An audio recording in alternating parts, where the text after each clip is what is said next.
ನಮಸ್ಕಾರ. ಇವತ್ತಿನ ವಿಶೇಷ ನೇರ ಪ್ರಸಾರದ ಕಾರ್ಯಕ್ರಮಕ್ಕೆ ಸ್ವಾಗತ. ಸಮಾಜ ದ್ರೋಹಿ ಹೇ ಸೋಷಿಯಲ್ ನೆಟ್ವರ್ಕ್ ಅಂದರೆ ಬಹುತೇಕ ನಮ್ಮ ಕಂಪ್ಯೂಟರ್ ಜಗತ್ತು ಅಂತ ಅನ್ನೋದು ಏನಿದೆ ಅದೇ ಇವತ್ತು ಒಂದು ಸಮಾಜದ ವಿಘಟನಕಾರಿಯಾಗಿ ಪರಿಣಮಿಸಿದೆ ಅಂತ ಅನ್ನುವಂಥದ್ದು. ಬಹುಶಃ ಇತ್ತೀಚಿನ ದಿನಗಳಲ್ಲಿ ಅಂತಹ ಕೆಲವು ಘಟನೆಗಳು ನಡೀತಾ ಇರುವಂಥದ್ದು. ಜೊತೆಯಲ್ಲಿ ನಮ್ಮ ಮುಂದಿನ ಪೀಳಿಗೆ ಅದನ್ನೇ ತುಂಬ ನೆಚ್ಚಿಕೊಂಡಿರುವ ಹಾಗೆ ಅನಿಸ್ತಾ ಇರುವಂಥದ್ದು. ಇನ್ನು ಪುಸ್ತಕಕ್ಕೆ ಇರುವಂಥ ಒಂದು ಮೌಲ್ಯವನ್ನು ನಾವು ಇವತ್ತು ಕಂಪ್ಯೂಟರ್ಗೆ ಕೊಟ್ಟಿರುವಂಥದ್ದು.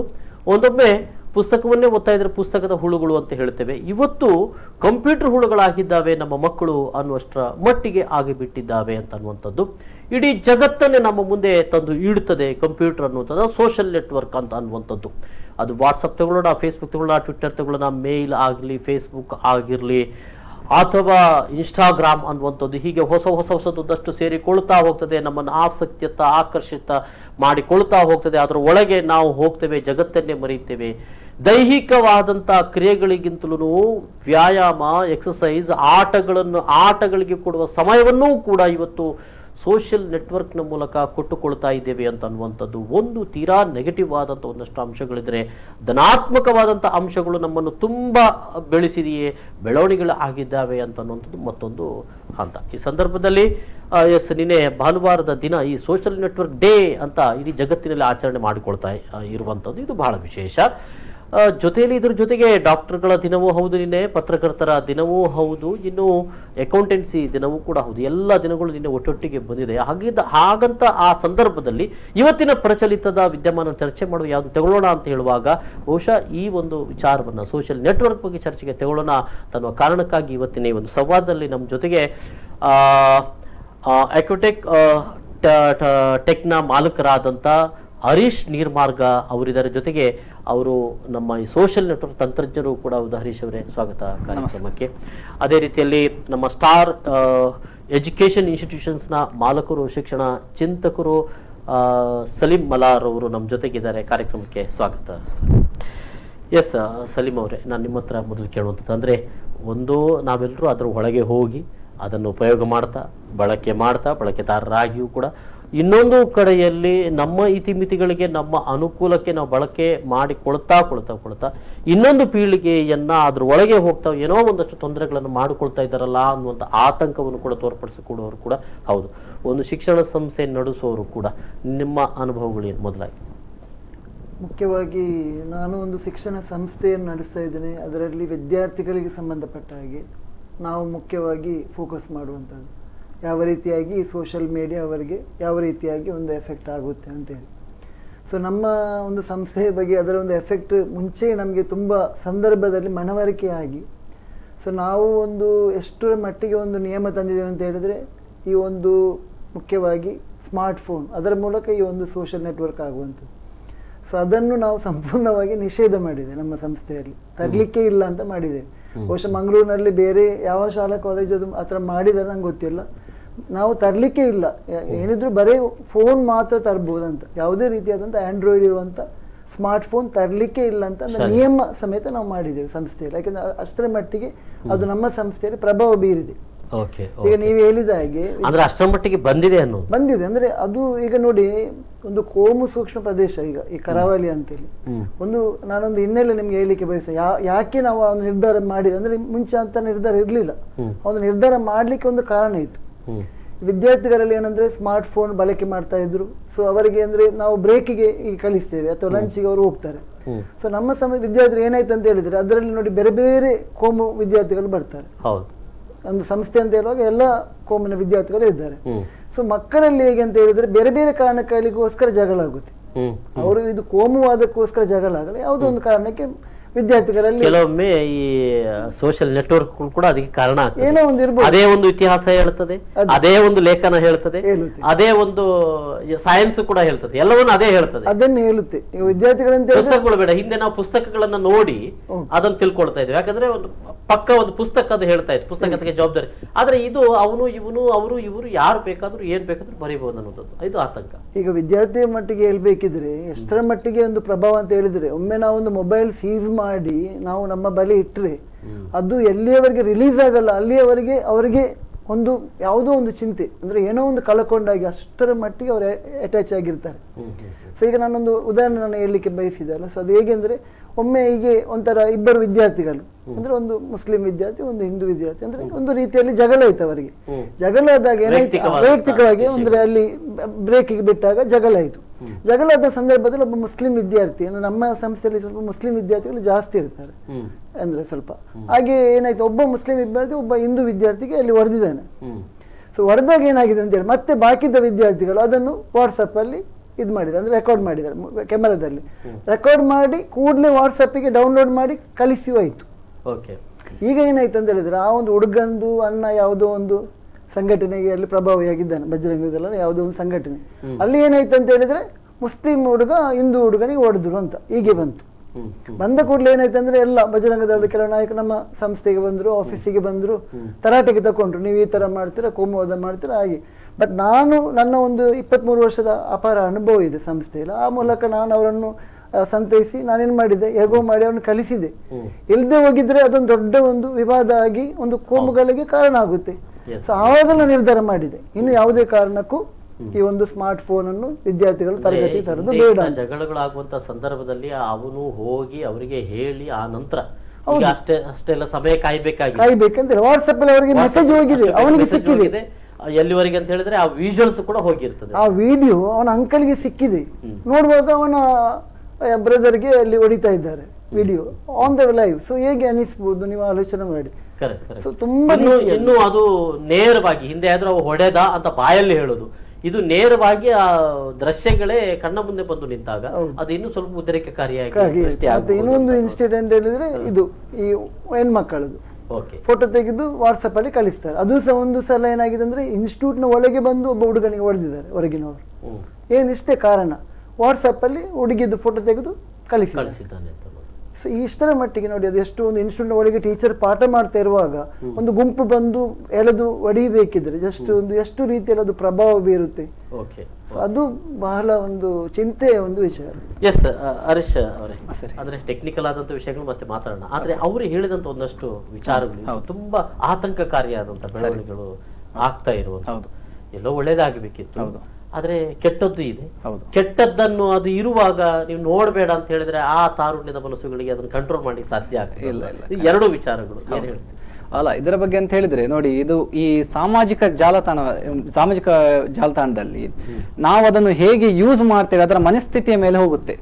ಈಗ ಖಂಡಿತವಾಗ್ಲೂ ಈಗ ನೋಡಿ ಅದನ್ನು ಅಡ್ವಾಂಟೇಜ್ ತಗೊಳ್ಬಹುದು ಅಂತ ಹೇಳಿದ್ರೆ ಕೆಲವರು ಏನ್ ಮಾಡ್ತಾರೆ, ಈಗ ಎಜುಕೇಶನ್ ಪರ್ಪಸ್ ಆಗಿ ತಗೊಳ್ತಾರೆ. ಈಗ ಅದರಲ್ಲಿರ್ಬೋದು ವಿಕಿಪೀಡಿಯಾ ಆಗಿರ್ಬೋದು, ಇದೆಲ್ಲ ತುಂಬಾ ಇನ್ಫಾರ್ಮೇಶನ್ಸ್ ಕೊಡುತ್ತದೆ. ಈ ಇಂಥ ಇನ್ಫಾರ್ಮೇಶನ್ಸ್ ಕೊಡುವಂತವರು ಅವರೇನ್ ಮಾಡ್ತಾರೆ ಅಂತ ಹೇಳಿದ್ರೆ ಇದೇ ಪ್ರಕಾರ ಇಂಥದಕ್ಕೆ ಸರ್ಚ್ ಮಾಡ್ತಾ ಹೋಗ್ತಾರೆ ಅಂತ ಹೇಳಿದ್ರೆ ಏನಾದ್ರು ನಾಲೆಜ್ ಸಿಗ್ಬೇಕಂತ ಹೇಳಿ ಕಲಿಯುವ ತುಂಬಾ ಇದು ಇದೆ ಅಂತ ಆಪ್ಷನ್ಸ್ ಇದೆ ಇದರಲ್ಲಿ. ಓಕೆ, ಆದ್ರೆ ಕೆಲವರು ಇನ್ನು ಕೆಲವರು ಏನ್ ಮಾಡ್ತಾರೆ ಇಂಥದ್ದೇ ಈಗ ಅವರು ಹೇಳಿದ ಉದಾಹರಣೆ ಪ್ರಕಾರ ಬೇರೆ ಬೇರೆ ಬೇಡದ ಕೆಲಸಗಳಿಗೆ ಶುರು ಮಾಡ್ತಾರೆ ಅಂತ ಹೇಳಿದ್ರೆ ಕೆಲವೀಗ ಫೇಕ್ ನ್ಯೂಸ್ ಅಂತ ಹೇಳ್ತೇವೆ. ಈಗ ನೋಡಿ ಒಂದು ಈಗ ಇದೊಂದು ತುಂಬಾ ಇರುತ್ತೆ. ಯಾಕಂತ ಹೇಳಿದ್ರೆ ಈಗ ಇಲ್ಲಿ ಯಾವ್ದಾದ್ರು ಒಂದು ನ್ಯೂಸ್ ನಿಮ್ಮದೊಂದು ನ್ಯೂಸ್ ಸಂಸ್ಥೆ ಉಂಟು, ಇಲ್ಲಿಂದ ರಿಲೀಸ್ ಆಗುವ ನ್ಯೂಸ್ ಹೇಗಿರುತ್ತೆ ಅಂತ ಹೇಳಿ ಅಥೆಂಟಿಕೇಟ್ ಆಗಿರ್ತದೆ. ಅಂದ್ರೆ ಅಂತ ಅಥೆಂಟಿಕೇಶನ್ ಇದರಲ್ಲಿ ಬರಲ್ಲ ಈ ಸಾಮಾಜಿಕ ಜಾಲತಾಣದಲ್ಲಿ. ಯಾಕಂತ ಹೇಳಿದ್ರೆ ಈಗ ಒಬ್ಬರಿಗೆ ಇನ್ನೊಬ್ಬರನ್ನು ಕಂಡ್ರೆ ಆಗುದಿಲ್ಲ ಅಂತ ಹೇಳಿದ್ರೆ ಅವರ ಬಗ್ಗೆ ಏನಾದ್ರು ಅಪಪ್ರಚಾರ ಮಾಡಿ ಏನಾದ್ರು ಕರೆಕ್ಷನ್ಸ್ ಮಾಡಿ ಹಾಕಿರ್ತಾರೆ. ಇದು ಗೊತ್ತಿಲ್ಲದ ಜನ ಏನ್ ಮಾಡ್ತಾರೆ, ಜನ ಅದನ್ನು ಸಹ ಫಾರ್ವರ್ಡ್ ಮಾಡ್ಲಿಕ್ಕೆ ಶುರು ಮಾಡ್ತಾರೆ. ಟೆಕ್ನಿಕಲಿ ಆಗಿ ನಾನು ಕೇಳ್ಬೇಕು ನಿಮ್ಮಲ್ಲಿ, ಒಂದೊಮ್ಮೆ ಒಂದು ನಾಯಿಯ ಒಂದಷ್ಟು ಮಾಂಸಗಳನ್ನು ಮಾಡ್ತಾ ಇದೆ ಈ ಹೋಟೆಲು, ಇದು ಉಡುಪಿಯಲ್ಲೇ ಇದೆ ಅನ್ನೋದು ಒಂದಷ್ಟು ಹರಡಿ ಬಂತು. ನೋಡೋಣ ಅದು ಹೇಗೆ ಮಾಡ್ಲಾಗಿತ್ತು ಅಂತ ಹೇಳಿದ್ರೆ ಅದೇ ಹೋಟೆಲು ಅಲ್ಲೇ ನಾಯಿಗಳನ್ನು ತಂದು ರಾಶಿ ಹಾಕಿದ್ದಾರೆ ಅನ್ನುವ ರೀತಿಯಲ್ಲಿ. ಅಂದ್ರೆ ಮೊಬೈಲ್ ನಲ್ಲೇ ಇದನ್ನೆಲ್ಲ ಮೇಕಿಂಗ್ ಮಾಡ್ಲಿಕ್ಕೆ ಸಾಧ್ಯ ಆಗುತ್ತೆ ಖಂಡಿತವಾಗ್ಲು. ಯಾಕಂತ ಹೇಳಿದ್ರೆ ನೋಡಿ ಇಂಥದಕ್ಕೆ ತುಂಬಾ ಅಪ್ಲಿಕೇಶನ್ಸ್ ಉಂಟು. ಈ ಫೋಟೋಸ್ ಅನ್ನು ಎಡಿಟ್ ಮಾಡಿ ಏನು ಬೇಕಾದ್ರೂ ಮಾಡ್ಬೋದು. ಈಗ ಅಂತದಕ್ಕೆಲ್ಲ ವಿಡಿಯೋಸ್ ಉಂಟು ಅಂತ ಹೇಳಿದ್ರೆ ಈಗ ನೀವೇನಾದ್ರೂ ಒಂದು ಹೇಳುವ ವಿಡಿಯೋಸ್ ಅನ್ನು ಒಂದು ಹಾಫ್ ನಿಮ್ಮದು ವಿಡಿಯೋ ಇನ್ನೊಂದು ಸೈಡ್ ಅಲ್ಲಿ ಇನ್ನೊಬ್ಬರ ವಿಡಿಯೋ ಅಂತ ಹೇಳಿದ್ರೆ ನಮ್ಗೆ ಏನಾಗುತ್ತೆ ಅಂತ ಹೇಳಿದ್ರೆ ನೀವೇ ಇನ್ನೊಬ್ಬರೊಟ್ಟಿಗೆ ಮಾತಾಡಿ ಮೊಬೈಲ್ ಅಲ್ಲಿ ಎಡಿಟ್ ಮಾಡ್ಬೋದು. ಇಂತಹ ಕೆಲವು ಅಪ್ಲಿಕೇಶನ್ಸ್ ಎಲ್ಲ ಇರುವಾಗ ಅದೇ ಹೇಳುವ ಅದು ಅವರ ಯೂಸ್ ಮಾಡುವ ಮನಸ್ಥಿತಿಯ ಮೇಲೆ ಹೋಗುತ್ತೆ. ಅಂದ್ರೆ ಒಳ್ಳೆ ಉದ್ದೇಶಕ್ಕೆ ಯೂಸ್ ಮಾಡೋರು ಒಳ್ಳೆ ಉದ್ದೇಶಕ್ಕೆ ಯೂಸ್ ಮಾಡ್ತಾರೆ, ಕೆಟ್ಟವರು ಕೆಟ್ಟದಕ್ಕೆ ಯೂಸ್ ಮಾಡ್ತಾ ಇರ್ತಾರೆ. ಎಸ್, ಅಂದ್ರೆ ಮೊಬೈಲ್ ಕೂಡ ಅಷ್ಟು ಫಾಸ್ಟ್ ಆಗಿದೆ. ನಾವೇನು ಕಂಪ್ಯೂಟರ್ ಎಡಿಟ್ ಮಾಡ್ತಾ ಇದ್ದೇವೆ, ಅದು ಈಗ ಮೊಬೈಲ್ ನಲ್ಲೂ ಕೂಡ ಅಪ್ಲಿಕೇಶನ್ಸ್ ಲಭ್ಯ ಇರೋದು. ಅಲ್ಲೇ ಅದನ್ನು ಸರಿ ಮಾಡ್ಕೊಂಡು ಆಗಿಂದಾಗ್ಲೇ ಬಹಳ ಫಾಸ್ಟ್ ಆಗಿ ಎಡಿಟ್ ಮಾಡಿ ಕಳಿಸ್ತಾರೆ. ಓಕೆ, ಇನ್ನಷ್ಟು ಮಾಹಿತಿಗಳು ತೆಗೆದುಕೊಳ್ಬೇಕು. ಒಂದು ಸಣ್ಣ ಬ್ರೇಕ್ನ ಬಳಿಕ ಮತ್ತೆ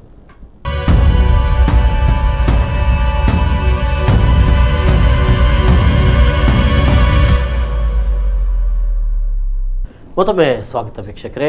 ಸಮಾಜ ದ್ರೋಹಿ ಸೋಷಿಯಲ್ ನೆಟ್ವರ್ಕ್ ಅನ್ನುವಂಥಷ್ಟರ ಮಟ್ಟಿಗೆ ಬಂದಿರುವಂಥದ್ದು ನಮ್ಮ ಸೋಷಿಯಲ್ ನೆಟ್ವರ್ಕ್ ಯಾಕೆ ಅಂತ ಅನ್ನುವಂಥದ್ದು.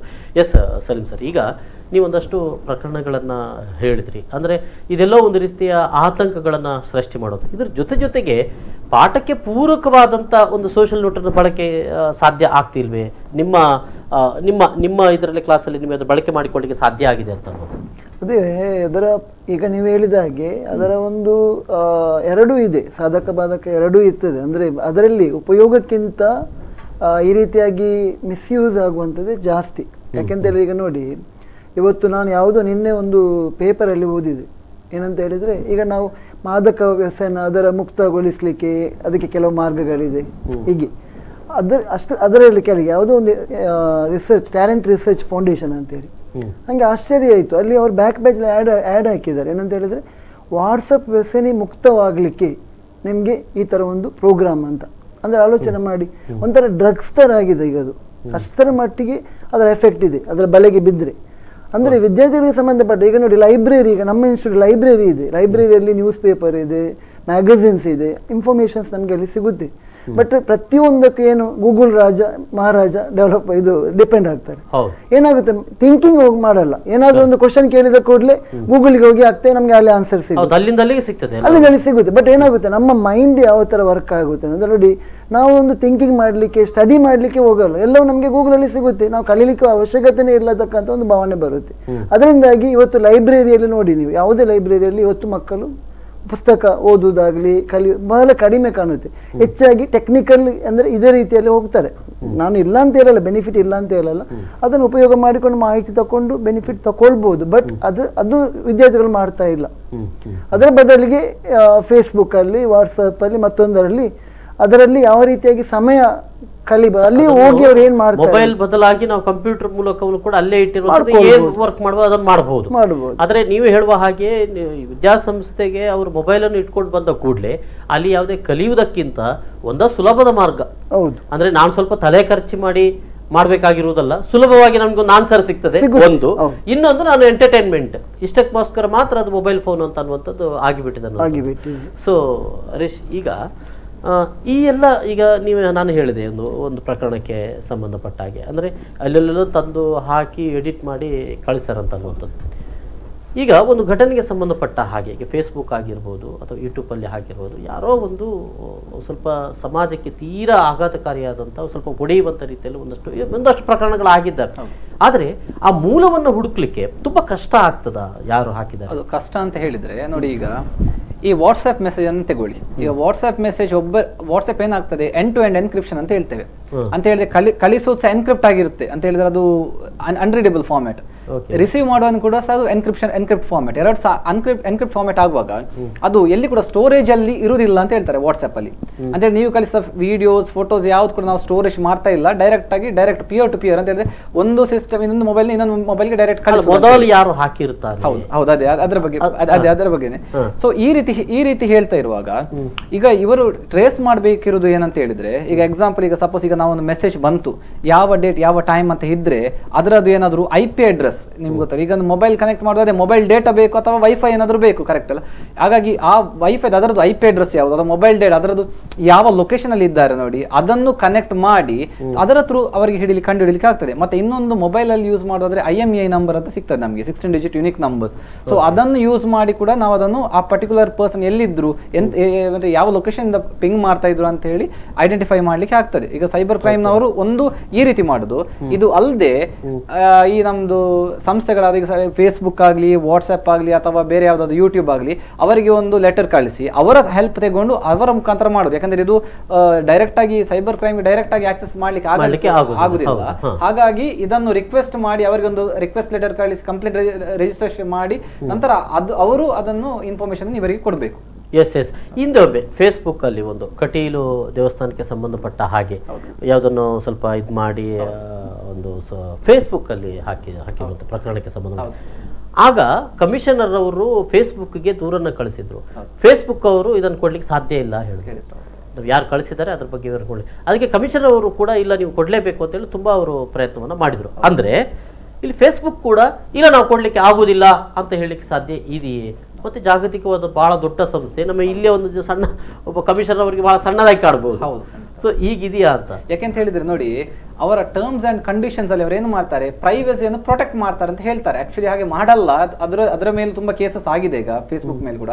ಆದ್ರೆ ಅವರ ಲೀಗಲ್ ನೋಟಿಸ್ ಪ್ರಕಾರ ಹೋಗುವ ಪ್ರಕಾರ ಅವ್ರು ಏನು ಹೇಳ್ತಾರೆ ಅಂತ ಹೇಳಿದ್ರೆ, ನಾವು ಆ ಪರ್ಟಿಕ್ಯುಲರ್ ಪರ್ಸನ್ ಪ್ರೈವಸಿ ಅಂದ್ರೆ ಪ್ರೈವಸಿಯನ್ನು ನಾವು ಹೋಲ್ಡ್ ಮಾಡ್ತೇವೆ. ಹಾಗಾಗಿ ಯಾರು ಕೇಳಿದ್ರು ಅದು ಈಸಿಯಾಗಿ ಅವರಿಗೆ ಕೊಡ್ಲಿಕ್ಕೆ ಆಗಲ್ಲ. ಅವರು ಯಾವಾಗ ಮಾಡ್ಬೋದು ಅಂತ ಹೇಳಿ, ಎಕ್ಸಾಂಪಲ್ ಸಪೋಸ್ ಈಗ ಒಂದು ಗವರ್ಮೆಂಟ್, ಇಂಡಿಯನ್ ಗವರ್ಮೆಂಟ್ ಏನಾದ್ರು ಕಂಪ್ಲೇಂಟ್ ರಿಜಿಸ್ಟ್ರೇಷನ್ ಮಾಡಿದ್ರೆ ಡೆಫಿನೆಟ್ಲಿ ಅವ್ರು ಕೊಡ್ಬೇಕಾಗುತ್ತೆ. ಯಾಕಂದ್ರೆ ಅದೊಂದು ಅಥಾರಿಟಿಯೇ ಬೇರೆ ಅಲ್ಲಿಗೆ, ಗವರ್ಮೆಂಟ್ ಲೆವೆಲ್ ಅಲ್ಲಿ. ಹಾಗೆ ಸಪೋಸ್ ಈಗ ಒಂದು ಲೋಕಲ್ ಪ್ಲೇಸ್ ಇಂದ ಏನಾದ್ರು ಮಾಡಿದ್ರೆ ಅದಕ್ಕೆ ಏನಾದ್ರು ಅವರು ಅಷ್ಟು ಸ್ಪಂದಿಸದೆ ಇರುವ ಕಾರಣ ಕೂಡ ಇರ್ಬೋದು. ಓಕೆ, ಅಂದ್ರೆ ಹೆಚ್ಚು ಅದರ ಅಂತ ಒಂದು ಸ್ಟ್ರೀಮ್ ಲೈನ್ ಇಂದ ಬಂದ್ರೆ ಮಾತ್ರ ಅದನ್ನ ಅವರು ಓಕೆ ಅಂತ ಮಾಡಬಹುದು. ಸೊ ಅಷ್ಟಕ್ಕೂ ಅವರು ಅದರ ಮೂಲವನ್ನ ಅದು ಅಷ್ಟು ಸ್ವಲ್ಪ ಸಮಯ ಎಲ್ಲ ತಗೊಂಡು ಮತ್ತೆ ಅದನ್ನು ಮಾಡ್ತಾರೆ ಅಂತ ಅನ್ನುವಂಥದ್ದು. ಓಕೆ ಸಲೀಂ ಸರ್, ಅಂದ್ರೆ ಇಂಥೆಲ್ಲ ಘಟನೆಗಳು ನಡೆಯುವ ಸಂದರ್ಭದಲ್ಲಿ ನಿಮ್ಮ ವಿದ್ಯಾಸಂಸ್ಥೆ ಅಂತಲ್ಲ, ಯಾವುದೇ ವಿದ್ಯಾಸಂಸ್ಥೆಗಳಲ್ಲೂ ಇತ್ತೀಚೆಗೆ ಸೈಂಟ್ ಆಗ್ನೆಸ್ ಅಲ್ಲಿ ನಡೆದಂಥ ಘಟನೆಗೆ ಸಂಬಂಧಪಟ್ಟಾಗ್ಲೂ ಕೂಡ ಇಲ್ಲೂ ಕೂಡ ಸೋಷಿಯಲ್ ನೆಟ್ವರ್ಕ್ ಕೆಲಸ ಮಾಡಿರೋದು ಅಲ್ವೇ? ಸೋಷಿಯಲ್ ನೆಟ್ವರ್ಕ್ ಮೂಲಕನೇ ಅದೇನೇನೋ ಏನೇನೋ ಆಗಿದೆ. ಒಂದು ಕೇವಲ ಪ್ರತಿಭಟನೆ ನಡೆದಿರುವಂಥದ್ದು, ಅದು ಮತ್ತೆ ಏನೇನೋ ಆಗಿ ಹೋಯಿತು ಅಂತ ಅನ್ನೋದು. ಇಂಥ ಸಂದರ್ಭದಲ್ಲಿ ನಾನು ಹೇಳುವಂಥದ್ದು, ಎಲ್ಲ ವಿದ್ಯಾಸಂಸ್ಥೆಗಳಿಗೆ ಸೋಷಿಯಲ್ ನೆಟ್ವರ್ಕನ್ನು ನಿಭಾಯಿಸುವಂಥ ಹೇಗೆ ತಿಳ್ಕೊಳ್ಬೇಕಾದ ಅವಶ್ಯಕತೆ ಇಲ್ಲವೇ ಅಂತ ಏನು ಹೇಳ್ತೀರಿ? ಖಂಡಿತ ಇದೆ. ನನ್ನ ಪ್ರಕಾರ ಹೇಳ್ಬೇಕಿದ್ರೆ, ನಮ್ಮ ಸಂಸ್ಥೆಗೆ ಬೇರೆ ಒಂದು ಸಂಸ್ಥೆ ಒಬ್ಬ ಲೆಕ್ಚರರ್ ಬಂದಾಗ ಈ ಬಗ್ಗೆ ನಾವು ಡಿಸ್ಕಷನ್ ಮಾಡಿದೆವು. ಅವಾಗ ನಾನು ಇದು ಹೇಳಿದೆ, ನಮ್ಮ ಸಂಸ್ಥೆಯಲ್ಲಿ ಮಕ್ಕಳಿಗೆ ಮೊಬೈಲ್ ತರಲಿಕ್ಕೆ ನಾವು ಅವಕಾಶ ಇಲ್ಲ ಅಂತ ಹೇಳುವಾಗ ಅವರು ಆಶ್ಚರ್ಯಪಟ್ಟರು. ಯಾಕಂದರೆ ಅವರಿಗೆ ಇದು ದೊಡ್ಡ ಒಂದು ಸಮಸ್ಯೆ. ಅವರ ಕಾಲೇಜಲ್ಲಿ ಈ ಮೊಬೈಲ್ ಸಮಸ್ಯೆಯನ್ನು ನಿಭಾಯಿಸುವಂಥದ್ದು ಅವರಿಗೆ ದೊಡ್ಡ ಒಂದು ಚಾಲೆಂಜ್. ಆ್ಯಕ್ಚುಲಿ ಅದು ಆ ಥರ ಅವರಿಗೆ ರೂಲ್ಸ್ ಮಾಡಲಿಕ್ಕೂ ಆಗಲ್ಲ ಅಂತೇಳಿ. ಯಾಕಂದರೆ ವಿದ್ಯಾರ್ಥಿಯ ಅವರ ಒಂದು ಇದಿದೆ, ಅದಕ್ಕೆ ಒಂದು ವಿರುದ್ಧ ಅಂತೇಳಿ ಅದಾಗುತ್ತೆ ಅಂತ. ಪ್ರತಿಯೊಬ್ಬರಿಗೆ ಅವರದೇ ಆದಂಥ ಒಂದು ಹಕ್ಕಿರುತ್ತೆ ಅಲ್ಲ, ಸೊ ಮಾಹಿತಿ ಪಡೆಯುವಂಥ ಹಕ್ಕು ಇದೆ, ನೀವು ತರಲೇಬಾರ್ದು ಅಂತ. ನಮಗೆ ಸಹ ಆ ಥರ ಅಲ್ಲ. ಈಗ ಮುಖ್ಯವಾಗಿ ಏನಂದ್ರೆ, ಪೇರೆಂಟ್ಗಳು ಏನಂತ ಹೇಳಿದ್ರೆ ಮಕ್ಕಳಿಗೆ ಕೆಲವೊಮ್ಮೆ ಸಪೋರ್ಟ್ ಮಾಡ್ತಾರೆ ಈ ವಿಷಯದಲ್ಲಿ. ಅಂದ್ರೆ ಈಗ ಪೇರೆಂಟ್ಗಳಿಗೆ ಏನಂತ ಆಗಿದೆ ಅಂತ ಹೇಳಿದ್ರೆ, ಒಂದು ಮಕ್ಕಳಿಗೆ ಒಂದು ಮೋಟರ್ ಬೈಕು ಮತ್ತೆ ಒಂದು ಮೊಬೈಲ್ ಕೊಟ್ಟರೆ ನಾವು ದೊಡ್ಡ ಪೇರೆಂಟ್ ಅಂತ. ನನ್ನ ಮಗ ಕೆಲಸ ಮಾಡ್ಲಿಕ್ಕೆ ಸಾಧ್ಯ ಇಲ್ಲ, ಅದು ಮೇನ್ ಅಂದ್ರೆ ದೊಡ್ಡ ಒಂದು ಪ್ರೆಸ್ಟೀಜ್ ಅಷ್ಟೇ ಇದು ಮಾಡ್ತಾರೆ. ಒಳ್ಳೇದು. ಆದ್ರೆ ಇಂಥ ಕೆಲವು ಚಟುವಟಿಕೆ ಭಾಗವಹಿಸಿ ಅದು ಗೊತ್ತಿಲ್ಲದೆ ಇರುವಂತದ್ದು ನೋಡಿ, ನಾನು ಹೇಳ್ತೇನೆ ಸರ್, ಪೇರೆಂಟ್ಸ್ಗಳಿಗೆ ಕೆಲವರಿಗೆ ಕಂಟ್ರೋಲ್ ಇಲ್ಲ ಅವರ ಮಕ್ಕಳ ಮೊಬೈಲ್ ಅಲ್ಲಿ ಅವ್ರು ಏನ್ ನೋಡ್ತಾ ಇದ್ದಾರೆ ಅಂತ. ಈಗ ನನಗೆ ಸಪೋಸ್ ಕೆಲವೊಮ್ಮೆ ಯಾವುದೊಂದು ಸಂದರ್ಭದಲ್ಲಿ, ಮೊನ್ನೆ ಯಾವುದೊಂದು ಗ್ರೂಪಿಗೆ ನಾನು ಬಿದ್ದೆ, ನಾನು ಹಾಕಿದ ಯಾವುದೊಂದು ಗ್ರೂಪಿಗೆ ಲಿಂಕ್ ಕೊಟ್ಟರು, ನಾನು ಒಳಗೆ ಹೋದೆ. ಒಳಗೆ ಹೋಗುವಾಗ ಆ ಗ್ರೂಪಿನಲ್ಲಿ ಸಂಪೂರ್ಣ ಅಶ್ಲೀಲ ಚಿತ್ರಗಳಿದೆ ಆ ಗ್ರೂಪಿನ ಒಳಗೆ, ಸಪೋಸ್ ಹೇಳುದು. ಬಟ್ ನಾನೊಂದು ಶಿಕ್ಷಣ ಸಂಸ್ಥೆಯ ಒಂದು ಮುಖ್ಯಸ್ಥ, ನಾನು ಕೂಡಲೇ ಹೊರಗೆ ಬಂದೆ, ಅದು ಪ್ರಶ್ನೆ ಬೇರೆ.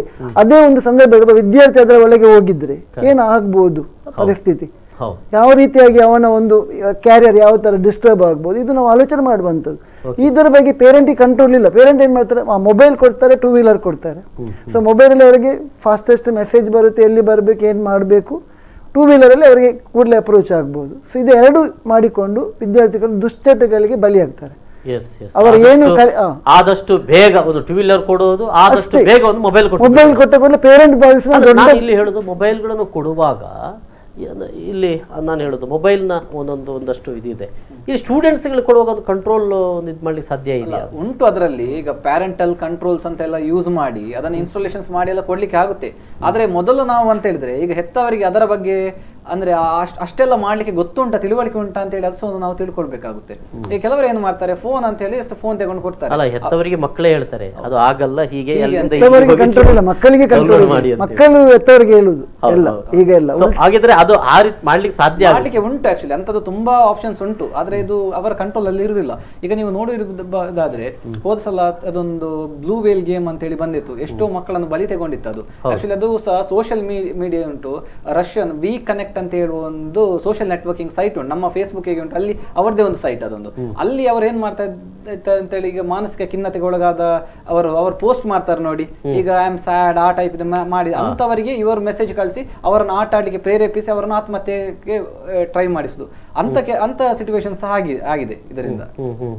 ಹೌದು, ಬ್ಲೂ ವೇಲ್ ಬಗ್ಗೆ ನಾವು ಬಹಳಷ್ಟು ಹಿಂದೆ ಎಲ್ಲ ಬಹಳ ದೊಡ್ಡ ಚರ್ಚೆ. ಅಂದ್ರೆ ಅಲ್ಲಿ ಮಾನಸಿಕ ಖಿನ್ನತೆ ಉಳ್ಳವರನ್ನೇ ಅವರು ಗುರಿ ಮಾಡ್ತಾರೆ, ಅವ್ರಿಗೆ ಗೊತ್ತಾಗೋದು. ಖಂಡಿತ ನೋಡಿ, ಇದು ಟೋಟಲಿ ಟೆಕ್ನಿಕಲ್. ಆಕ್ಚುಲಿ ಇದು ಹೇಗಂತ ಹೇಳಿದ್ರೆ, ಈಗ ನಾವೀಗ ಒಂದು ಬ್ರೌಸ್ ಮಾಡ್ತೇವೆ ನೋಡಿ, ಈಗ ನೀವೊಂದು ನಿಮ್ದೊಂದು ಯಾವ್ದೊಂದು ಬ್ರೌಸರ್ ಓಪನ್ ಮಾಡಿ ನೀವು ಯಾವ್ದಾದ್ರು ಸರ್ಚ್ ಮಾಡ್ತೀರಿ, ಈ ಎಲ್ಲ ಸರ್ಚ್ ಮಾಡ್ತೀರಲ್ಲ ಇದೆಲ್ಲದಕ್ಕೂ ಕುಕ್ಕೀಸ್ ಅಂತ ಒಂದು ಉಂಟು. ಅಂದ್ರೆ ಆ ಸ್ಟೋರೇಜ್ ಅಲ್ಲಿ ಸ್ಟೋರ್ ಆಗುತ್ತೆ. ಅಂದ್ರೆ ನೀವು ಏನು ಸರ್ಚ್ ಮಾಡಿದ್ರು ಕೂಡ ಇದನ್ನು ಈ ಡೇಟಾವನ್ನು ಇವರು ಯಾವ್ದಕ್ಕೆ ಯೂಸ್ ಮಾಡ್ತಾರೆ, ಈ ಗೂಗಲ್ ಆಗಲಿ ಅವ್ರು ಹೇಳ್ತಾರೆ ನಾವು ಅವರದ್ದು ಸರ್ಚ್ ಇಂಪ್ರೂವ್ ಮಾಡ್ಲಿಕ್ಕೆ ಅಂತ ಹೇಳಿ. ಎಕ್ಸಾಂಪಲ್ ಈಗ ನೀವು ಇವತ್ತು ಫರ್ನಿಚರ್ ಬಗ್ಗೆ ಸರ್ಚ್ ಮಾಡಿದ್ರೆ ನೆಕ್ಸ್ಟ್ ನಿಮಗೆ ಫರ್ನಿಚರ್ ಆಡ್ಸ್ ಬರ್ತಾ ಇರ್ತದೆ ಒಂದು ಸೈಡ್ ಅಲ್ಲಿ. ನನ್ನ ಇಂಟ್ರೆಸ್ಟ್ ಏನು ಅಂತ ಇವರು ಏನ್ ಮಾಡ್ತಾರೆ ಅಂತ ಹೇಳಿದ್ರೆ ಆ ಮಕ್ಕಳ ಮೊಬೈಲ್ ಅನ್ನು ಹ್ಯಾಕ್ ಮಾಡಿ ಆ ಕುಕ್ಕೀಸ್ ಡೇಟಾ ತಗೊಂಡ್ರೆ ಅವರಿಗೆ ಗೊತ್ತಾಗ್ತದೆ ಓಕೆ ಇವರು ಯಾವ ಟೈಪ್ ಸರ್ಚ್ ಮಾಡ್ತಾರೆ.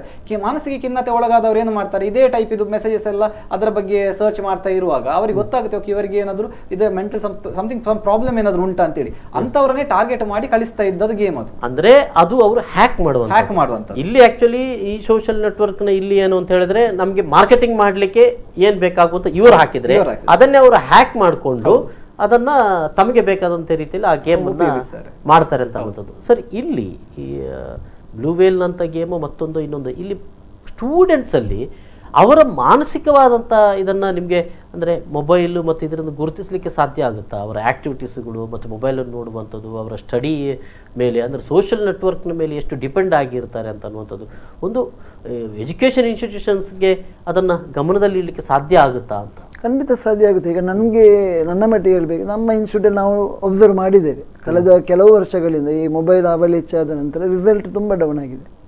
ಅಂದರೆ ಮಕ್ಕಳಿಗೆ ಈ ಒಂದು ಪಾಠ್ಯ ಚಟುವಟಿಕೆಗಿಂತ ಇದು ಹೆಚ್ಚು ಆಸಕ್ತಿ ಮೊಬೈಲಲ್ಲಿ.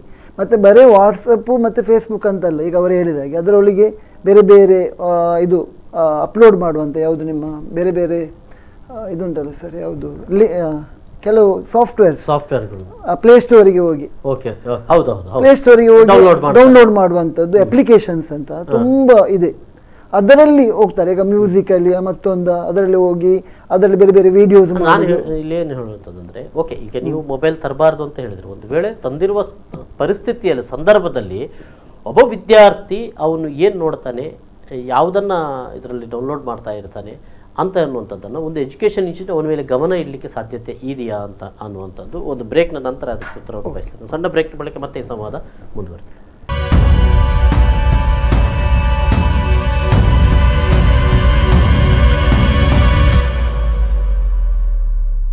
ಮತ್ತೊಮ್ಮೆ ಸ್ವಾಗತ ವೀಕ್ಷಕರೇ. ಸಲೀಂ ಸರ್, ನಾನು ಕೇಳ್ತಾ ಇರುವಂಥದ್ದು ಇಲ್ಲಿ ನಾವು ಈ ರೀತಿಯ ಸೋಷಿಯಲ್ ನೆಟ್ವರ್ಕ್ನಿಂದ ನಾವು ದೂರಕ್ಕೆ ಇದು ಮಾಡೋಣ.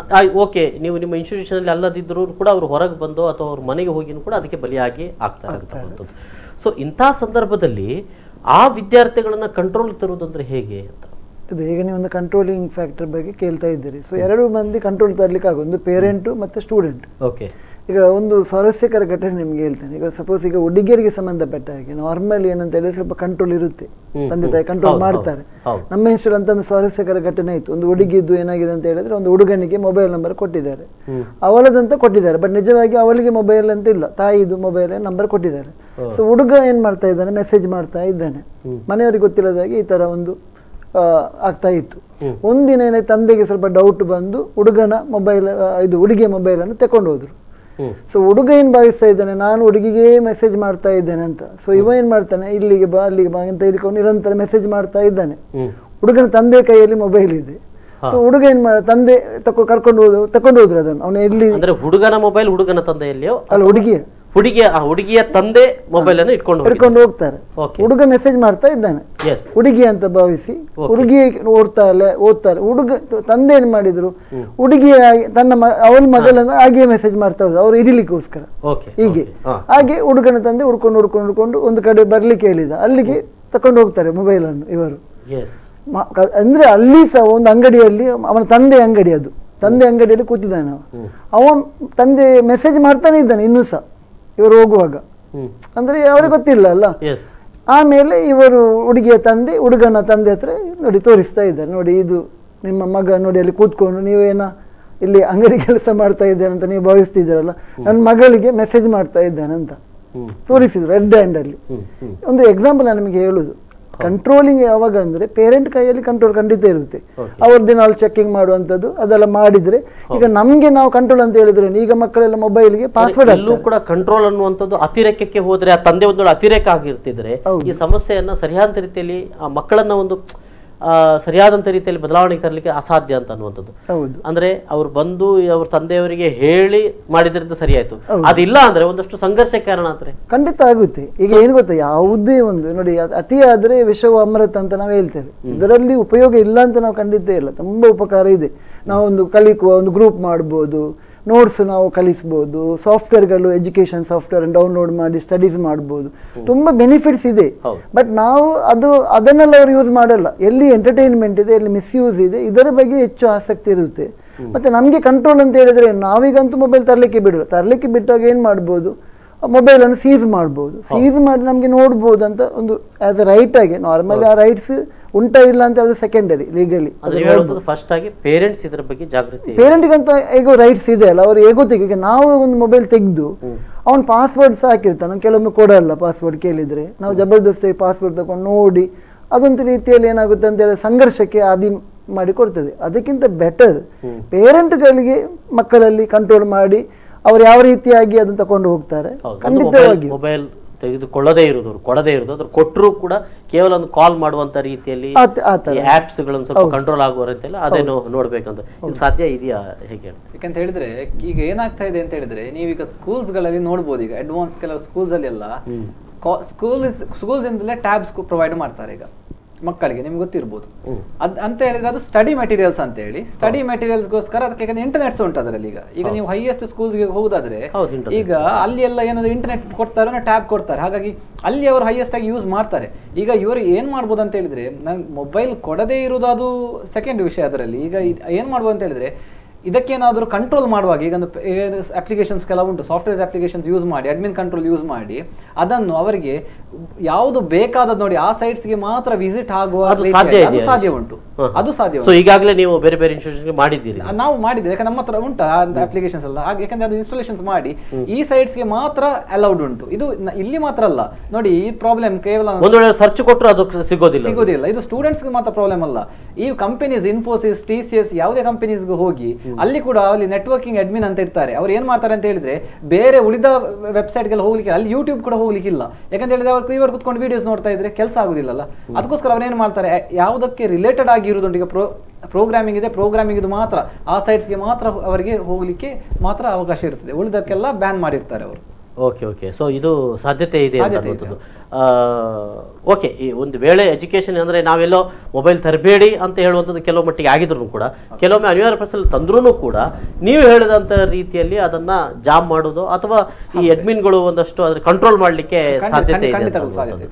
ಸ್ಟಡಿ ಮೆಟೀರಿಯಲ್ ಹಾಕಿ ಅದನ್ನ ಬಳಕೆ ಮಾಡ್ಕೊಂಡು ಅವರು ಹೇಳುವ ಪ್ರಕಾರ ಏನಂದ್ರೆ, ಈಗ ನಾವೇ ಕೊಡುವುದಿದ್ರೆ, ಈಗ ಸ್ಕೂಲ್ ಥ್ರೂ ನಾವು ಟ್ಯಾಬ್ ಕೊಡುವಂಥದ್ದು ಅಥವಾ ಇವರಲ್ಲಿ ಇಂಡಸ್ಟ್ರಿಯಲ್ಲಿ ಅವರ ಎಂಪ್ಲಾಯೀಸ್ ಕೊಡುವಾಗ ಅವರು ಆ ಕಂಟ್ರೋಲಿಂಗ್ ಸಿಸ್ಟಮ್ಸ್ ಇಡ್ಬೋದು.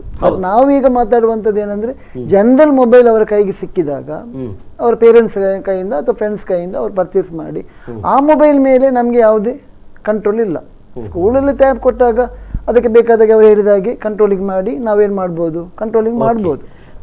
ಹರೀಶ್, ಮತ್ತೆ ಕೆಲವು ಆತಂಕಕಾರಿ ಅಂದ್ರೆ ಈಗ ಬ್ಲೂ ವೇಲ್ ನಂತ ಇಂಥದ್ದು ಮತ್ತೆ ಏನಾದರೂ ಬರುವಂತ ಸಾಧ್ಯತೆಗಳಿವೆ? ಯಾಕಂದ್ರೆ ಅಂಥದ್ದೇ ಕೆಲವು ಗೇಮ್ಸ್ ಈಗ ಆಲ್ರೆಡಿ ಉಂಟು, ಸ್ಟ್ರೋಕಿಂಗ್ ಗೇಮ್ಸ್ ಅಂತದ್ದು ಕೆಲವು ಗೇಮ್ಸ್ ತುಂಬಾ ಉಂಟು, ಒಂದಂತ ಅಲ್ಲ, ತುಂಬಾ ಗೇಮ್ಸ್ ಉಂಟು. ಅದೇನಂದ್ರೆ ಕೆಲವು ನಮಗೆ ಗೊತ್ತು, ಈಗ ಬ್ಲೂ ವೇಲ್ ಗೇಮ್ ದೊಡ್ಡ ವಿಷಯ ಆಯ್ತು, ಇಶ್ಯೂ ಆಯ್ತು, ಹಾಗಾಗಿ ಎಲ್ಲ ಜನರಿಗೆ ಗೊತ್ತಾಯ್ತು ಅದರ ಬಗ್ಗೆ ಹೀಗೆ ವರ್ಕ್ ಆಗ್ತಾ ಉಂಟು ಅಂತೇಳಿ. ಅಂಥದ್ದೇ ಬೇರೆ ಬೇರೆ ಅಂದ್ರೆ ಈ ನಮ್ಮ ದೇಶದಲ್ಲಿ ಅಂತಲ್ಲ, ಬೇರೆ ದೇಶದಲ್ಲಿ ಸಹ ಉಂಟು. ಈ ಇಂಟರ್ನೆಟ್ ಅಂತ ಹೇಳಿದ್ರೆ ದೇಶ ಅಂತ ಬರಲ್ಲ, ಯಾಕಂದ್ರೆ ಎಲ್ಲರೂ ಆಕ್ಸೆಸ್ ಮಾಡ್ಲಿಕ್ಕೆ ಸಾಧ್ಯತೆ ಉಂಟು.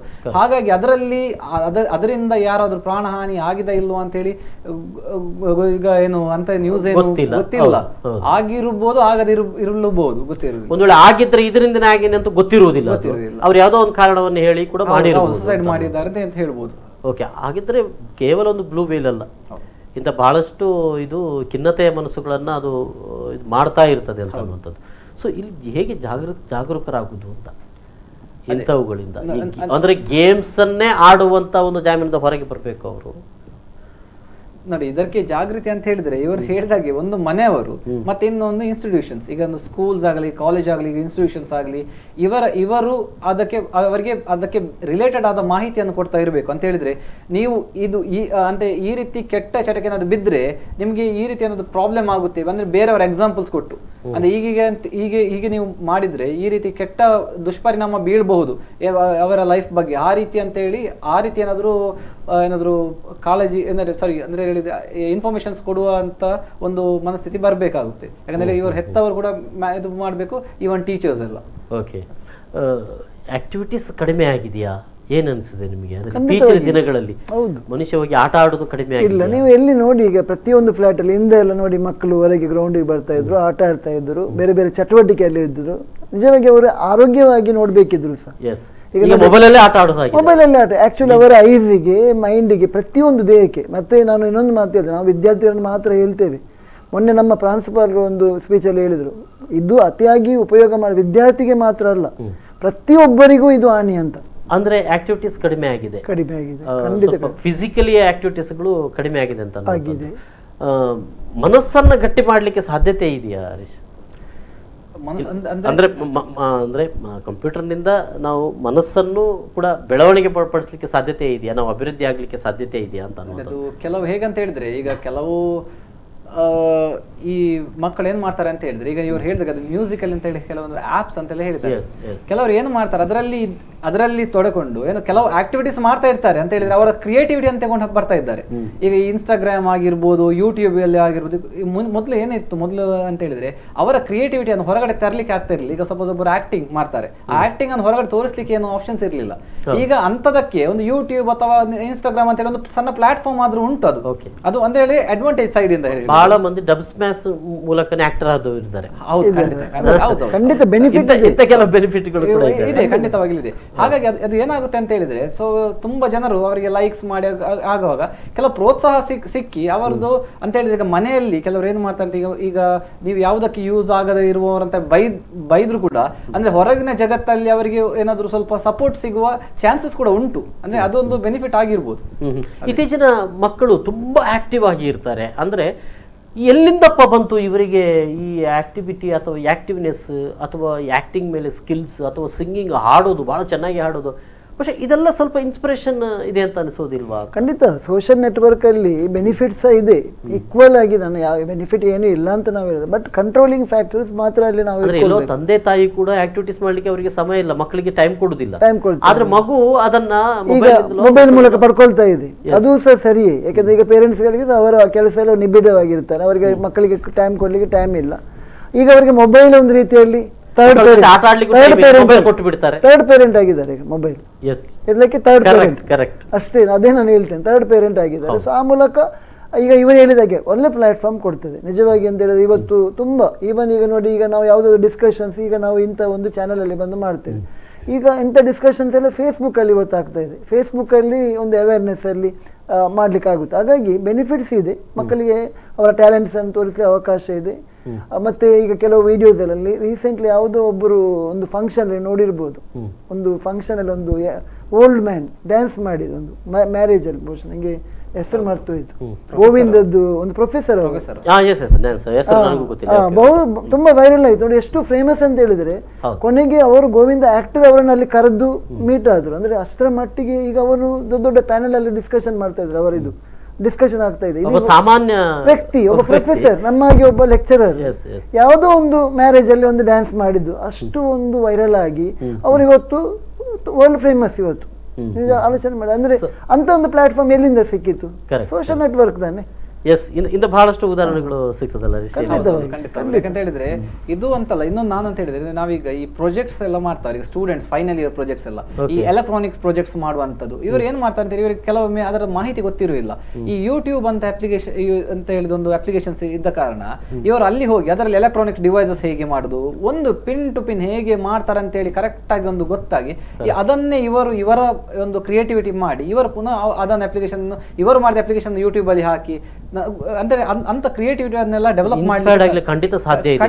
ಹಿಂದೆ ಅದು ಇರ್ತಿರ್ಲಿಲ್ಲ, ನಮ್ಗೆ ಪುಸ್ತಕದಲ್ಲಿ ಅಷ್ಟೇ ಗೊತ್ತಾಗಬೇಕು, ಈಗ ನೇರವಾಗಿ ನಮ್ಗೆ ನೋಡ್ಲಿಕ್ಕೆ ಸಿಗ್ತದೆ ಅವ್ರೇನ್ ಮಾಡ್ತಾ ಇದ್ದಾರೆ, ಹೇಗೆ ಮಾಡ್ತಾ ಇದ್ದಾರೆ. ಇನ್ನೊಂದು ನಿಮ್ಗೆ ಎಕ್ಸಾಂಪಲ್ ಹೇಳ್ತೇನೆ. ನಮ್ಮ ಒಂದು ಕಂಪ್ಯೂಟರ್ ಟೀಚರ್ ಒಂದು ವಿಡಿಯೋ ಎಡಿಟಿಂಗ್ ಅಂತ ಕೋರ್ಸ್ ನಿಜವಾಗಿ ಅವ್ರು ಮಾಡಿರ್ಲಿಲ್ಲ. ಆ ಕೋರ್ಸ್ ಒಬ್ಬರು ಅಡ್ಮಿಷನ್ಗೆ ಬಂದು ವಿಡಿಯೋ ಎಡಿಟಿಂಗ್ ಕಲೀಲಿಕ್ಕೆ, ಆ ಟೀಚರ್ ಯೂಟ್ಯೂಬಿಗೆ ಹೋಗಿ ವಿಡಿಯೋ ಎಡಿಟಿಂಗ್ ಕೋರ್ಸ್ ಕಲಿತು ಇವರಿಗೆ ಕಲಿಸಿದ್ರು. ಇಂಥ ಬಹಳ ಉದಾಹರಣೆಗಳು, ಇದು ನಿಜವಾಗಿ ಗ್ರೇಟ್ ಅಲ್ಲ ಸರ್? ಇದು ತುಂಬಾ ಉದಾಹರಣೆಗಳು, ಇಂಥ ಎಷ್ಟು ಉದಾಹರಣೆಗಳಿವೆ. ಎಸ್.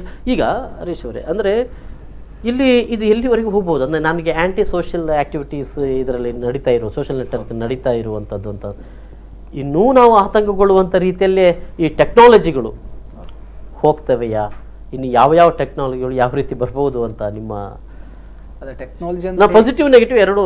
ಹೌದು, ಅದೇ ಟೆಕ್ನಾಲಜಿ ಅಂತ ಹೇಳಿ ಡಿಫ್ರೆಂಟ್ ಟೈಪ್ಸ್ ಉಂಟು ಸರ್. ಯಾಕಂತ ಹೇಳಿದ್ರೆ ಸ್ಪೆಸಿಫಿಕ್ ಆಗಿ ಹೇಳಲಿಕ್ಕೆ ಆಗುದಿಲ್ಲ. ಹೌದು, ಆಪ್ಸ್ ಗಳು ಉಂಟು. ಮತ್ತೆ ಇನ್ನಂತ ಹೇಳಿದ್ರೆ ಈ ಕಂಟ್ರೋಲ್ ಮಾಡೋದುಂಟು ನೋಡಿ. ಈ ಕಂಟ್ರೋಲ್ ನೋಡಿ, ಈಗ ಮೊದಲು ಫಿಶಿಂಗ್ ಅಂತ ಹೇಳಿ ಕೆಲವು ಉಂಟು. ಫಿಶಿಂಗ್ ಅಂತ ಹೇಳಿದ್ರೆ PHISHING ಫಿಶಿಂಗ್, ಅದು ಫಿಶಿಂಗ್ ಅಂತ. ಫಿಶಿಂಗ್ ಅಂತ ಹೇಳಿದ್ರೆ ನಾನೀಗ ನಿಮ್ಗೊಂದು ಲಿಂಕ್ ಕಳಿಸೋದು, ನಿಮ್ಗೆ ಲಿಂಕ್ ಕಳಿಸಿ ನೀವು ಅದು ಲಿಂಕ್ ಅನ್ನು ಕ್ಲಿಕ್ ಮಾಡುವಾಗ ನಿಮ್ಗೆ ಅದೊಂದು ಫೇಸ್ಬುಕ್ ಪೇಜ್ ತರನೇ ಕಾಣ್ತದೆ. ನೀವು ಅದಕ್ಕೆ ಯೂಸರ್ ಐಡಿ ಪಾಸ್ವರ್ಡ್ ಲಾಗಿನ್ ಆಗ್ತೀರಿ. ಓಕೆ, ಕ್ಲಿಕ್ ಮಾಡಿ. ಆಕ್ಚುಲಿ ಅದು ಯೂಸರ್ ಐಡಿ ಪಾಸ್ವರ್ಡ್ ಅಲ್ಲ, ಅದೊಂದು ಫೇಕ್ ಆಗಿ ಒಂದು ಪೇಜ್ ಕ್ರಿಯೇಟ್ ಮಾಡಿದ್ದು. ನೀವು ಅದು ಹಾಕಿದ ತಕ್ಷಣ ನನಗೆ ಅದು ನಿಮ್ಮ ಯೂಸರ್ ಐಡಿ ಪಾಸ್ವರ್ಡ್ ಗೊತ್ತಾಯ್ತು. ಓಕೆ, ನಾನು ಲಾಗಿನ್ ಆದ. ಈಗ ಈ ಟೈಪ್ ಇದು ಮುಂಚೆ ನಡೀತಾ ಇತ್ತು. ಈಗ ಅದಕ್ಕೆ ಬೇಕಾಗಿ ಏನಂದ್ರೆ ಸೆಕ್ಯೂರಿಟಿ ಸಹ ಜಾಸ್ತಿ ಆಗ್ತಾ ಉಂಟು. ಈಗ ನೀವು ಫೇಸ್ಬುಕ್ ಆಗಲಿ ಯಾವುದೇ ಡಿವೈಸ್ ಆಗಲಿ ನಾವೀಗ ನಿಮ್ಮ ಯೂಸರ್ ಐಡಿ ಪಾಸ್ವರ್ಡ್ ಇದ್ದು ಹಾಕಿದ್ರು ಕೂಡ ಅದೇನಾಗ್ತದೆ ಅಂತ ಹೇಳಿ ಆಲ್ರೆಡಿ ನಿಮ್ಗೆ ನೋಟಿಫಿಕೇಶನ್ ಕಳಿಸ್ತದೆ ಮೊಬೈಲ್ಗೆ ಒಂದು. ಈ ಟೈಪ್ ಒಂದು ಕೆಲವು ಸೆಕ್ಯೂರಿಟಿ ಫೀಚರ್ಸ್ ಕೂಡ ಬರ್ತಾ ಉಂಟು ಈಗ. ಓಕೆ, ಇನ್ನು ಫ್ಯೂಚರ್ ಅಲ್ಲಿ ಈಗ ನಿಮಗೆ ಹೊಲೋಗ್ರಫಿ ಅಂತ ಗೊತ್ತಿರ್ಬೋದು. ಹೊಲೋಗ್ರಫಿ ಅಂತ ಹೇಳಿದ್ರೆ ಜಸ್ಟ್ ನೀವು ಹೊಲೋಗ್ರಾಮ್ ಆಗಿ ಅಂದ್ರೆ ನೀವು ವರ್ಚುವಲ್, ಈಗ ನಾನಿಲ್ಲಿ ಮಾತಾಡ್ತಾ ಇದ್ದೇನೆ, ನನ್ನೊಳಗೆ ಇನ್ನೊಬ್ರು ಬಂದು ಮಾತಾಡ. ಆಕ್ಚುಲಿ ಪರ್ಸನಲ್ ಆಗಿ ಎಲ್ಲ ಅವರೆಲ್ಲಿ US UK ಅಲ್ಲಿ ಇರ್ಬೋದು, ಆದ್ರೆ ನಾನು ಅವ್ರಿಗೆ ಮಾತಾಡುವ 3D ಇಮೇಜ್ ಆಗಿ ಅಂದ್ರೆ ಅವರೇ ಮಾತಾಡಿದಾಗ ಮೊಬೈಲ್ ಇಂದ ಹೊರಡುವಂತ. ಹೌದು, ಮೊಬೈಲ್ ಇಂದ ಅಂತಲ್ಲ, ಆಕ್ಚುಲಿ ಅದೊಂದು ರೇಸ್ ಉಂಟು. ಒಂದು ಇದು ಸೆನ್ಸರ್ ಇಂದ ರೇಸ್ ಬಂದು ನೀವು ಅಲ್ಲಿ ಅಂತೇಳಿ ಒಬ್ರು ಪರ್ಸನ್ ಕುತ್ಕೊಂಡು ಮಾತಾಡುವ ಹಾಗೆ. ಹೀಗಾಗಿ ಇಂಥದೆಲ್ಲ ಮುಂಚೆ ಇನ್ನು ಫ್ಯೂಚರ್ ಅಲ್ಲಿ ಡೆವಲಪ್ಮೆಂಟ್ ಆಗುವಂತದ್ದು. ಆದ್ರೆ ಇದರದ್ದು ಇನ್ನು ನೋಡ್ಬೇಕು ಏನು ಪ್ರಾಬ್ಲಮ್ಸ್, ಡ್ರಾಬ್ಯಾಕ್ಸ್ ಏನು. ಈಗಾಗಲೇ ನಾವು ಹಣ ವರ್ಗಾವಣೆಯನ್ನ ಕಂಪ್ಲೀಟ್ ಆಗಿ ಕಂಪ್ಯೂಟರ್ಗೆ ನಾವು ಇದು ಆಗಿಬಿಟ್ಟಿದ್ದೇವೆ, ಆಗ್ತಾ ಇದೆ, ಇನ್ನೇನು ಆಗ್ತಾ ಇದೆ ಅಂತ ಅನ್ನುವಂಥದ್ದು. ಇದು ಕೂಡ ಈಗಾಗಲೇ ಎಂತದ್ದು ಇದರ ಪಿನ್ ಕೇಳ್ಕೊಂಡು ATM ಪಿನ್ ಕೇಳ್ಕೊಂಡು ಒಂದಷ್ಟು ಅಂತ ಆಗ್ತಾ ಇರುವಂತದ್ದು. ಇದು ಕೂಡ ಒಂದು ರೀತಿ ಆತಂಕವನ್ನು ತರುವಂತದ್ದಲ್ವಾ ಅಂತ. ಖಂಡಿತವಾಗಿ ಸರ್, ಖಂಡಿತ. ಯಾಕಂತ ಹೇಳಿದ್ರೆ ಇದರಲ್ಲಿ ಅವರಿಗೆ ಫಸ್ಟ್ ಆಫ್ ಆಲ್ ಅವ್ರಿಗೆ ಗೊತ್ತಿರ್ಬೇಕು ನಾವು ಅಂತ ಹೇಳಿ ನಮ್ಮ ಇನ್ಫಾರ್ಮೇಶನ್ಸ್ ಹೇಗೆ ಕಾಂಪ್ರಮೈಸ್ ಆಗ್ತದೆ ಅಂತ ಹೇಳಿ. ಯಾಕಂದ್ರೆ ನಮ್ಮದು ಕಾರ್ಡ್ ಇರ್ಬೋದು, ನೀವು ಯಾವುದೇ ಕಾರ್ಡ್ ಅನ್ನು ಆನ್ಲೈನ್ ಟ್ರಾನ್ಸಾಕ್ಷನ್ಸ್ ಮಾಡಿ ಕೆಲವೊಂದು ಆಪ್ಷನ್ಸ್ ಇರ್ತದೆ, ಸೇವ್ ದ ರೆಕಾರ್ಡ್ಸ್ ಅಂತ ಹೇಳಿ. ನಮ್ಗೆ ಏನಾಗುತ್ತೆ ಅಂತ ಹೇಳಿದ್ರೆ ಈಚ್ ಟೈಮ್ ಎಂಟರ್ ಮಾಡ್ಬೇಕಂತ ಹೇಳಿ ಸೇವ್ ಮಾಡಿರ್ತೇವೆ ನಾವು. ಓಕೆ, ಅಂದ್ರೆ ಸೇವ್ ಮಾಡಿದಾಗ ಎಂತ ಆಗ್ತದೆ, ಒಂದು ಹಿಸ್ಟ್ರಿ ಒಂದೊಂದು ಸ್ಟೋರ್ ಆಗಿರ್ತದೆ. ಮತ್ತೆ ಸ್ಪೆಸಿಫಿಕ್ ಆಗಿ ನೋಡಬೇಕು ನೀವು ಆನ್ಲೈನ್ ಅಲ್ಲಿ ಇದು ಪಾಸ್ವರ್ಡ್ಸ್ ಎಲ್ಲ ಹಾಕುವಾಗ ಯಾವ ಸೈಟ್ ಅಂತೇಳಿ. ಯಾಕೆಂತ ಹೇಳಿದ್ರೆ ನೀವು ಯಾವುದೇ ಒಂದು ಸೈಟ್ಗೆ ಹೋಗಿ ಅವರೇ ಪಾಸ್ವರ್ಡ್ ಕೇಳೋದಲ್ಲ, ಅದು ಆಕ್ಚುಲಿ ಥರ್ಡ್ ಪಾರ್ಟಿ ಅಂತ ಇರ್ತದೆ, ಪೇಮೆಂಟ್ ಗೇಟ್ವೇ ಅಂತ ಇರ್ತದೆ. ಈ CC Avenue ಆ ಟೈಪ್ ಇದು ಬೇರೆ ಬೇರೆ ಪೇಮೆಂಟ್ ಗೇಟ್ವೇ ಅಥವಾ ಬ್ಯಾಂಕ್ ಇದೆ ವೆಬ್ಸೈಟ್ಗೆ ರೀಡೈರೆಕ್ಟ್ ಆಗಬೇಕು, ಅದು ನೋಡ್ಬೇಕು. ಮತ್ತೆ ಅದೊಂದು HTTPS ಅಂತ ಹೇಳಿದೆ, S ಅಂದ್ರೆ ಸೆಕ್ಯೂರ್ಡ್. ಅದೊಂದು ಅದು ಆ ಪ್ರೋಟೋಕಾಲ್ಸ್ ಇದ್ರೆ ಮಾತ್ರ ನೀವು ಅಲ್ಲಿ ನಾವು ಪಾಸ್ವರ್ಡ್ ಅನ್ನು ಎಂಟರ್ ಮಾಡಬೇಕಾಗುತ್ತೆ. ಇಲ್ಲದ್ರೆ ಏನಾಗ್ತದೆ, ನಮ್ದು ಎಲ್ಲ ಡೇಟಾ ಕಾಂಪ್ರಮೈಸ್ ಆಗ್ತದೆ. ಇನ್ನೊಬ್ರು ಅವರಿಗೆ ಜಸ್ಟ್ ಒಂದು ಪಿನ್ ಬೇಕಾಗಿರೋ ಪಿನ್ ಕೇಳಿದ್ರೆ ಆಯ್ತು, ಅದು ಕೂಡ ನಮ್ಮದು ರೀಡೈರೆಕ್ಟ್ ಆಗದಿದ್ರೆ ಆ ಪೇಜ್ ಅವರದೇ ಪೇಜ್ ಅಲ್ಲಿ ಇದ್ರೆ ಅವರಿಗೆ ಪಿನ್ ಕೂಡ ಸಿಗ್ತಾ ಅವರಿಗೆ. ಹಾಗಾಗಿ ಈ ವಿಷಯದಲ್ಲಿ ಸ್ವಲ್ಪ ತುಂಬಾ ಕೇರ್ಫುಲ್ ಆಗಿರಬೇಕು. ಮತ್ತೆ ನಮ್ಮ ಎಲ್ಲಾ ಆಕ್ಟಿವಿಟಿಗಳು ಕೂಡ ಈ ಸೋಷಿಯಲ್ ನೆಟ್ವರ್ಕ್ ನಲ್ಲಿ ಇದನ್ನ ಪಕ್ಕಾ ಒಂದು ಕಡೆ ಗಮನಿಸುವಂತ ಮತ್ತೆ ಹ್ಯಾಕ್ ಮಾಡುವಂತವರಿಗೂ ನಾವೇನು ಅಂತ ಅರ್ಥ ಮಾಡಿಕೊಳ್ಳಿಕ್ಕೂ ಸಾಧ್ಯ ಆಗ್ತದೆ. ಸೊ ಇದು ಬಹಳ ಅಪಾಯಕಾರಿ ಅಂತ ಅನ್ನುವಂಥದ್ದು. ಸೊ ಇದ್ರ ಬಗ್ಗೆ ಜಾಗೃತಿ ವಹಿಸಬೇಕು. ಕೊನೆಯದಾಗಿ ಏನ್ ಹೇಳ್ತೀರಿ ಸಲೀಂ ಅವರು? ಅದೇ ನಾನು ಏನು ಹೇಳುದಂದ್ರೆ ನೋಡಿ, ಈಗ ನಾವೊಂದು ಮೂಗಿಗೆ ಶೀತ ಆಗುತ್ತೆ ಅಂತೇಳಿ ನಾವು ಯಾರು ಸಹ ಮೂಗನ್ನು ಕಟ್ ಮಾಡ್ಲಿಕ್ಕೆ ಹೋಗಲ್ಲ.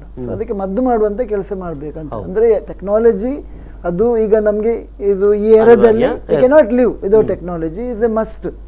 ಬಟ್ ಅದೇ ಇನ್ನು ಏನಂತ ಹೇಳಿದ್ರೆ ಅದರ ಮಿಸ್ಯೂಸ್ ಅನ್ನು ತಡಿಲಿಕ್ಕೆ ಸೊ ಹೈಯರ್ ಲೆವೆಲಲ್ಲಿ ಎಲ್ಲ ಕಡೆ ಗೌರ್ಮೆಂಟ್ ಲೆವೆಲಲ್ಲೂ ಆಗಬೇಕು, ಲೋಕಲ್ ಲೆವೆಲಲ್ಲಿ ಆಗಬೇಕು, ಪ್ಲಸ್ ಸ್ಕೂಲ್ ಲೆವೆಲಲ್ಲಿ, ಕಾಲೇಜ್ ಲೆವೆಲಲ್ಲಿ ಈ ತರ ಒಂದು ಮಟ್ಟಿಗೆ ಹೇಳೋದು ಅಂತ ಮಟ್ಟಕ್ಕೆ ಬರಲಿಲ್ಲ.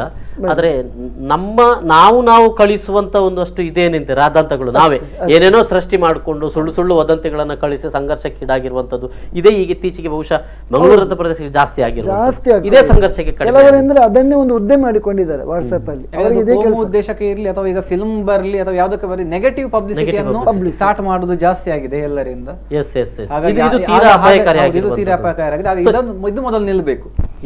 ಈಗ ವಾಟ್ಸ್ಆಪ್ ಸಂಸ್ಥೆ ಅವರೇ ಈಗ ಫೀಚರ್ ತರ್ತಾ ಇದ್ದಾರೆ. ಅಡ್ಮಿನ್ಗೆ ಹೆಚ್ಚು, ಮೊನ್ನೆ ಯಾವುದೋ ನಾನು ನೋಡಿದ ಹೊಸ ಫೀಚರ್ಸ್ ಏನೋ ಮಾಡಿದ್ದಾರೆ, ಅಡ್ಮಿನ್ಗೆ ಹೆಚ್ಚು ಅಲ್ವಾ ಸರ್, ಓಲ್ಡ್ ಬರುವ ಅಡ್ಮಿನ್ಗೆ ಸೆಟ್ಟಿಂಗ್ಸ್ ಅಲ್ಲಿ ಒಂದು ಆಪ್ಷನ್ಸ್ ಕೊಟ್ಟಿದ್ದಾರೆ. ಈಗ ಅದು ಅಪ್ಡೇಟ್ ಮಾಡಿದ್ರೆ ಮಾತ್ರ ಸಿಗುತ್ತೆ. ಈಗ ನಿಮಗೆ ವಾಟ್ಸ್ಆಪ್ ಅಪ್ಡೇಟ್ ಮಾಡಿದ್ರೆ ಅದರಲ್ಲಿ ನಿಮಗೆ ಗ್ರೂಪ್ ಅಡ್ಮಿನ್ಗೆ ಮಾತ್ರ ನಿಮಗೆ ಮೆಸೇಜ್ ಸೆಂಡ್ ಮಾಡಬಹುದು. ಮತ್ತೆ ಗ್ರೂಪ್ ಅಡ್ಮಿನ್ ಸೆಲೆಕ್ಟ್ ಮಾಡಬಹುದು ಯಾರ್ಯಾರಿಗೆ ಮಾತ್ರ ಅದನ್ನು ಪೋಸ್ಟ್ ಮಾಡ್ಲಿಕ್ಕೆ ಆಗುತ್ತೆ ಅಂತ ಹೇಳಿದ್ರೆ. ಹಾಗಾಗಿ ಅಂತ ಒಂದು ರೈಟ್ ಒಂದು ಕೊಟ್ಟಿದ್ದಾರೆ. ಗ್ರೂಪ್ ಅಡ್ಮಿನ್ ಗೆ ಕೆಲಸ ಜಾಸ್ತಿ ಆಗುತ್ತೆ. ಇವತ್ತು ವಾಟ್ಸ್ಆಪ್ ಅಲ್ಲಿ ಇರಬೇಕಾಗ್ತದೆ. ಗ್ರೂಪ್ ಅಡ್ಮಿನ್ ಅಂದ್ರೆ ಈಗ ಒಂದು ರೀತಿಯಲ್ಲಿ ಪ್ರೈಮ್ ಮಿನಿಸ್ಟರ್ ಟೈಪ್ ಆಗಿದೆ. ಈಗ ಅಂದ್ರೆ ಒಂದು ಆತರ ಇಂಪಾರ್ಟೆನ್ಸ್ ಬರ್ತಾ ಇದೆ. ಅದೇ ಎಸ್ ಅಂತೂ ಅನ್ಅಥರೈಸ್ಡ್ ಒಂದು ರೀತಿಯಲ್ಲಿ ಆಗಿದ್ದಾರೆ ಅವರು. ಎಸ್ ಸಲೀಂ ಅವರಿಗೂ ಹರೀಶ್ ಅವರಿಗೆ ಧನ್ಯವಾದಗಳು ಈ ಒಂದು ಸಂವಾದದಲ್ಲಿ ಮಾಹಿತಿಯನ್ನು. ಎಸ್ ವೀಕ್ಷಕರೇ, ಏನು ಸೋಷಿಯಲ್ ನೆಟ್ವರ್ಕ್ ಇದೆ ಇದು ಕೇವಲ ಸಮಾಜದ್ರೋಹಿ ಅಂತ ನಾವು ಭಾವಿಸಬೇಕಾಗಿಲ್ಲ. ಆದರೆ ಅದು ಸಮಾಜದ್ರೋಹಿ ಆಗುವುದಲ್ಲ, ನಾವು ಯಾರು ಅದನ್ನು ಸಮಾಜದ ಒಂದಷ್ಟು ವಿಘಟನೆಗಳಿಗೆ ಬೇಡದಂಥ ಕೆಲಸಗಳಿಗೆ ಅದನ್ನು ಈಡು ಮಾಡುವಂಥ ರೀತಿಯಲ್ಲಿ ಕೆಲಸ ಮಾಡ್ತೇವೆಯೋ ನಾವು ಸಮಾಜದ್ರೋಹಿಗಳು ಆಗ್ತೇವೆ ಅಂತ ಅನ್ನೋದು. ಅದರಿಂದ ಒಳ್ಳೆಯದು ಮಾಡಲಿಕ್ಕೆ ಸಾಧ್ಯ ಇದೆ, ಕೆಟ್ಟದ್ದು ಮಾಡಲಿಕ್ಕೆ ಸಾಧ್ಯತೆ ಇದೆ. ಕೆಟ್ಟದ್ದು ಅನ್ನುವಂಥದ್ದು ಎಲ್ಲ ಕಡೆಯೂ ಇದೆ, ಅದು ಬೇಗ ಸಿಗ್ತದೆ ನಮಗೆ. ಆದರೆ ಅದು ನಮಗೆ ಬೇಕು ಬೇಡವಾ ಅಂತ ಅನ್ನೋದು ನಿರ್ಧಾರ ಮಾಡಬೇಕಾಗಿದೆ, ಕೇವಲ ಸೋಷಿಯಲ್ ನೆಟ್ವರ್ಕ್ಗೆ ಮಾತ್ರ ಅಲ್ಲ. ಹಾಗಾಗಿ ಸೋಷಿಯಲ್ ನೆಟ್ವರ್ಕನ್ನು ಯಾವ ರೀತಿಯಲ್ಲಿ ಹೇಗೆ ನಾವು ಬಳಕೆ ಮಾಡಿಕೊಳ್ಳುತ್ತೇವೆಯೋ ನಮ್ಮ ಧನಾತ್ಮಕವಾದಂಥ ಪಾಸಿಟಿವ್ ಆದಂಥ ಕೆಲಸಗಳಿಗೆ ಚಿಂತನೆಗಳಿಗೆ ನಾವು ಮಾಡಿದರೆ ಮಾತ್ರ ನಮ್ಮನ್ನು ನಾವು ಗುರುತಿಸುವಾಗೂ ಆಗ್ತದೆ ಅಂತ ಅನ್ನೋದು. ಈಗಾಗಲೇ ಹರೀಶ್ ಅವರು ಹೇಳಿದ ಹಾಗೆ ಒಂದು ಇಡೀ ಒಂದು ಕಂಪ್ಯೂಟರ್ ಇದರಲ್ಲಿ ನಮ್ಮ ಆಕ್ಟಿವಿಟೀಸ್ಗಳು ಏನು ಅನ್ನುವಂಥದ್ದು ಅಲ್ಲಿ ಗೊತ್ತಾಗಿ ಬಿಡ್ತದೆ. ನಾವೇನು ಮಾಡ್ತಿದ್ದೇವೆ, ನಾವು ಯಾರು, ಏನು, ಎಂಥ ಚಟುವಟಿಕೆಗಳು ನಮ್ಮದು ಅಂತೆಲ್ಲ ಗೊತ್ತಾಗ್ಬಿಡ್ತದೆ. ಇದೆಲ್ಲಾದರೂ ಹ್ಯಾಕರ್ಗಳ ಕೈಗೆ ಸಿಕ್ಕಿದರೆ ನಾವೇ ಅದಕ್ಕೆ ಬಲಿಯಾಗಬೇಕಾಗ್ತದೆ ಅನ್ನುವಂಥದ್ದು. ಇದು ಇವತ್ತಿನ ವಿಶೇಷ. ನಿರಂತರ ಸುದ್ದಿ ಮನೋರಂಜನೆ ಮುಂದುವರೆದೇ ನೋಡ್ತಾರೆ. Before news. ನಮಸ್ಕಾರ.